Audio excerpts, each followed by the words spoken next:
Welcome back.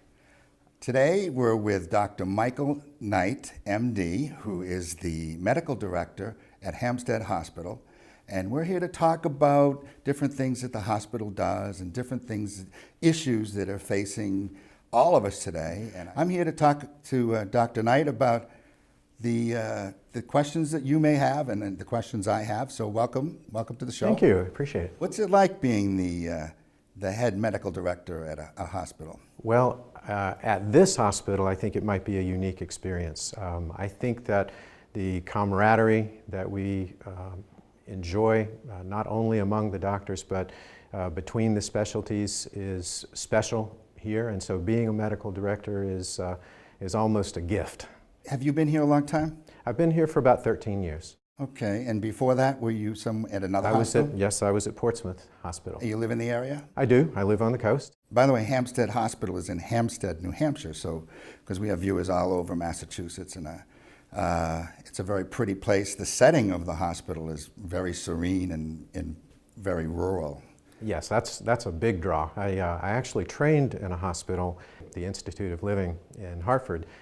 So 20 some odd acres of beautifully planted park, and we would walk with our patients out there and really be able to use that as part of the healing, and we can here as well. The hospital, it was founded in 1974, is that correct? I believe that's right, yes. 1974, so you've been around a long time. Are there other hospitals in the area, or are you pretty much the place to go to? Well, of course we're the place to go. No, but there are other hospitals that provide services, in part of what we do. Nobody does the full gamut of what Hampstead Hospital does. But on the other hand, Hampstead Hospital does not have a surgical medical med-surg hospital attached to it. We've been reading a lot and hearing a lot on the news about this drug called Molly, and just recently there was a couple of young people that died as a result of using Molly. Can you explain to me and my viewers what is Molly and why is it popular with some young people? I should say, first of all, that Molly wasn't always known as Molly. Molly is rebranded ecstasy. What does it do that causes somebody to want to, let's say I'm with somebody and they want me to do Molly, and they're going to say, oh, this is going to make you, what does it do? This is going to make you love people. This is going to make you feel empathy. This is going to make you want to be in a relationship, not necessarily a sexual relationship, but just wanting to hug and be with. Really? Yeah, it's going to really make you euphoric. Interesting. And is it a pill, or is it something you snort? It's both. Going back to ecstasy, one of the reasons that ecstasy fell out of favor was because of all of the adulterants. They were cutting it with things like ketamine and making people have anything but a euphoric feeling.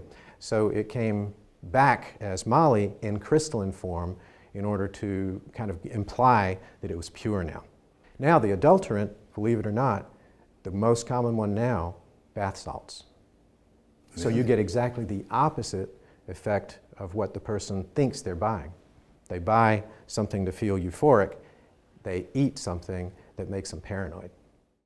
Is this a big problem right now? Or? It is a huge problem because you can die a lot more easily from bath salts than you can from Molly. How dangerous, if I'm talking to my children, what can I say to them that says, it may not be addictive, but it's extremely dangerous?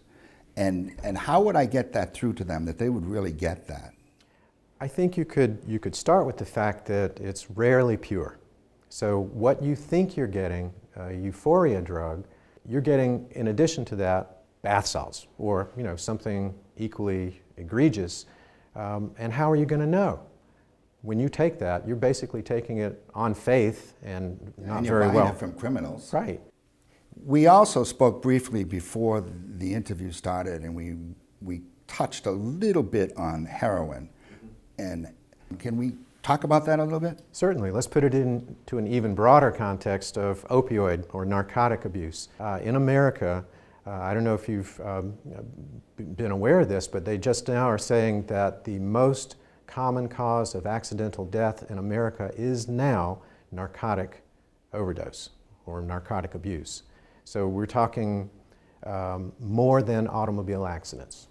Wow. Yeah, and heroin. I was told, because I actually know somebody that was, their family was affected by one of their children who got onto heroin, and I was told that it is probably the hardest drug to be able to kick than anything else. Is that true?